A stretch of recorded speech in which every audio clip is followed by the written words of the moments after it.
Amazon Prime Video officially canceled The Wheel of Time after 3 seasons. The decision came despite the series ending its 3rd season with strong critical reception and high audience ratings.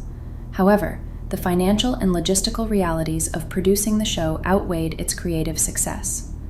Each season required vast budgets to recreate Robert Jordan's complex world, massive international sets, elaborate costumes, and visual effects-heavy battle sequences. These production costs reached levels comparable to other premium fantasy series like The Rings of Power, which competed for the same internal funding. And yet, certain recent movements within the production circle suggest the story of The Wheel of Time might not be over. Whispers of renewed talks, quiet meetings, and mysterious project listings hint that the wheel may be turning once more.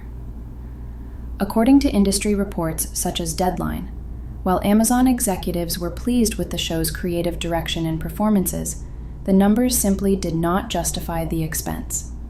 The show's initial release in 2021 ranked among Prime Video's top-performing originals, but viewership gradually declined over subsequent seasons. By Season 3, The Wheel of Time had dropped from Nielsen's top 10 streaming charts after just a few weeks. In contrast, earlier seasons maintained their ranking for much longer periods. Even as the quality of the show improved, reflected by its Rotten Tomatoes scores rising from 81% in Season 1 to 97% in Season 3, the audience base shrank. In business terms, this meant that the cost-to-benefit ratio turned unfavorable. Producing such an expansive fantasy world no longer made economic sense for Amazon's streaming model, leading to the difficult but final decision to cancel the show before production began on Season 4. The cancellation of The Wheel of Time was not due to creative failure, but to economic imbalance. The show's budget expanded exponentially with each season. Location shoots spanned multiple continents, requiring international crews, elaborate set reconstructions, and continuous post-production for visual effects. Maintaining such an operation became unsustainable once viewer engagement no longer justified the expenditure. Amazon and Sony Pictures Television reportedly explored multiple cost-cutting options, including partial filming in more affordable regions and condensed shooting schedules. However, the scale of Robert Jordan's universe demanded spectacle. Armies of extras, large-scale CGI battles, and magical effects that could not be convincingly minimized without damaging the show's visual identity. Another key factor was internal resource allocation. Amazon prioritized The Rings of Power, its flagship fantasy property. This reallocation of marketing and production attention reduced the promotional push behind The Wheel of Time. While Season 1 received a massive marketing campaign, subsequent seasons were released with significantly less visibility. The lack of continuous advertising and online engagement weakened audience momentum. Compounding this was the timing gap between seasons. The first season premiered in November 2021, the second in September 2023, nearly 2 years later, and the third in early 2025. These extended delays disrupted viewer continuity. Casual fans drifted away, and social media conversation declined in the interim. For a serialized fantasy series dependent on steady fandom activity, this fragmentation proved fatal. By the time Season 3 aired, the series was performing well critically, but struggling to attract new subscribers or retain casual viewers. In the data-driven world of streaming, this outcome made renewal mathematically unsound, despite strong creative potential. When The Wheel of Time was canceled, several key storylines stood unresolved, halting major character transformations that had been carefully built across 3 seasons. Rand al'Thor had just emerged as the Kara Karn, the chief of chiefs of the Aiel, after surviving the vision trials of Ruidian and learning the painful truth of his people's history. The final moments of Season 3 showed him clutching the One Power, unable to release it, while Egwene shouted for him to stop. This was meant to lead into his defining internal conflict. resisting the madness brought by Saidin, the male half of the One Power. His journey toward balancing creation and destruction was intended to form the moral and emotional axis of Season 4. Moiraine Damadrid's arc was also left at a pivotal point. Stabbed by the Forsaken Lanfear and miraculously healed by the Sa'angreal Sakarnin, she had seen a fatal vision that redefined her role. No longer just Rand's guide, she had become the only one aware of the catastrophic prophecy awaiting him. Her next step, sacrificing herself to alter that fate, was never realized on screen. Siuan Sanche's death marked one of the show's most controversial divergences from Robert Jordan's novels. Her assassination in a White Tower coup reshaped Aes Sedai politics entirely. Season 4 would have depicted the rise of Elaeda's authoritarian rule, the fragmentation of the Tower, and the growing schism between factions at a time when unity was vital for the last battles. Mat Coffin's storyline was also mid-rebirth. Having survived the Tower of Genjay and returned with the Fox Head Medallion, a talisman that nullifies the One Power, Mat was poised to evolve from reluctant trickster to battlefield leader. Season 4 would have chronicled his reluctant command of armies and his first encounters with the Shan-Chan, introducing the military and political intrigue central to his arc in the books. Nynaeve Almira had just shattered her psychological block, unleashing her full strength as one of the most powerful channelers of the age.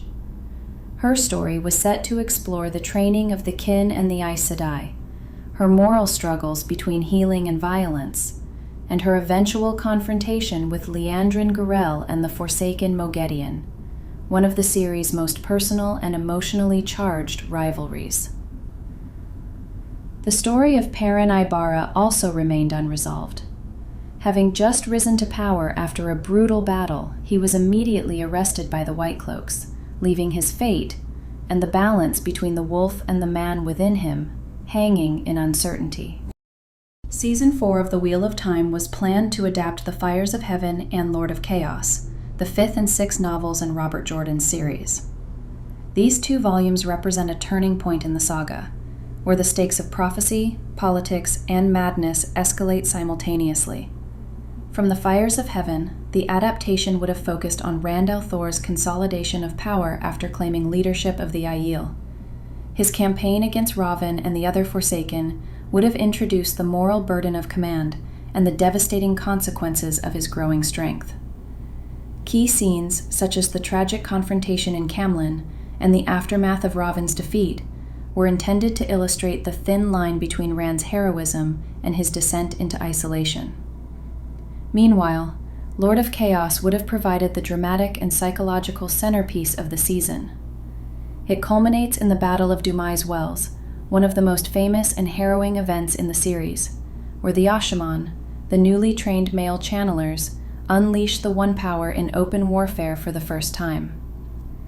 This battle was to mark Rand's emergence as a near-messianic figure, and the beginning of his psychological unraveling under the weight of prophecy. The showrunners, led by Rafe Judkins, had confirmed that these books were mapped into Season 4's story arc. The adaptation would also have expanded the roles of secondary characters: Mazrim Taim's recruitment of male channelers into the Black Tower, the political collapse of the White Tower under Elaeda's rule, and the development of Egwene's leadership among the rebel Aes Sedai. In parallel, Moiraine's disappearance, faithful to the novel's mid-series twist, was being prepared as a major emotional shock, shaping Lan's evolution and destabilizing Rand's circle of allies. The intertwining of prophecy, madness, and destiny was to define this phase of the series, pushing the narrative toward the inevitability of Tarmon Gai'don, the last battle. These planned storylines position Season 4 as both a continuation and escalation of the Wheel of Time's mythic structure: the rise of power, the corruption of purpose, and the preparation for the end of the age. Although The Wheel of Time has been canceled by Amazon Prime Video, industry observers and fans have outlined several realistic paths for its revival. The most immediate possibility lies in another streaming platform acquiring the rights. Netflix, Max, or Apple TV Plus are all potential candidates. Each has invested heavily in fantasy or prestige adaptations, and The Wheel of Time offers an existing global fan base and high production value. However, a direct continuation would require not just funding, but creative restructuring to make the series financially sustainable. A practical approach discussed within fan and industry circles is a soft reboot. This model would preserve the existing cast and continuity, but streamline production. Season 4 could begin with a powerful visual recap, condensing the prior events while reintroducing the main characters: Rand, Egwene, Mat, Nynaeve, Perrin, and Moiraine, through tighter narrative focus. By simplifying exposition and concentrating on character-driven drama, a revival could reduce costs while maintaining emotional depth. Another feasible adaptation strategy involves hybrid or animated storytelling. The success of Arcane and Castlevania demonstrated that serialized fantasy can thrive with animation's flexibility and lower overhead. A stylized animated continuation could cover the major book arcs, The Fires of Heaven, Lord of Chaos, and A Crown of Swords, with fidelity and visual freedom that live-action budgets cannot match. For a limited live-action return, a 2 or 3 season wrap-up arc could lead directly to Tarmon Gaidon, the prophesied last battle. This condensed structure would frame the revival as an epic conclusion, marketed as the final turning of the wheel, akin to the event-based finales of Avengers Endgame or The Return of the King. Supplemental media could also sustain the franchise between productions. Short animated episodes, similar to the Origins web series, could explore side stories from the Age of Legends or the history of the Forsaken. Companion novels or illustrated guides could keep the audience engaged while new partnerships formed. Ultimately, the possibility of revival depends on both financial backing and audience advocacy. Fan campaigns under hashtags like #SaveTheWheel of Time are already trending online, urging networks to continue the story in any format. Whether through a new studio, animation, or limited series, The Wheel of Time retains narrative momentum and fan devotion strong enough to make its rebirth possible, proving that, even off-screen, the wheel still turns.